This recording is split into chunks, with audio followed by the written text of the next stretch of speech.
Here's a quick video showing how we might choose to clean certain delicate textiles. Our technician Alex has decided to clean two jute pieces by extracting through a screen. There are a few different reasons to do this. The main reason is that normal extraction can be risky when dealing with an older or antique textile, especially one that might be a little worn out. In this case, while these pieces here aren't really antiques, jute doesn't have the same expected lifespan as something, for example, woven from wool. In addition, the cleaning tool can often catch or snag on parts of the raised design.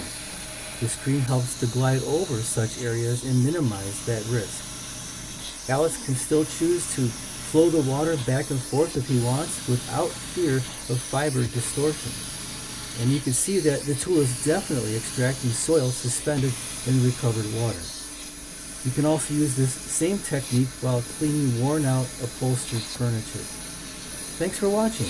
You can find more of our videos on YouTube as well as our website rochestercarpetcare.com.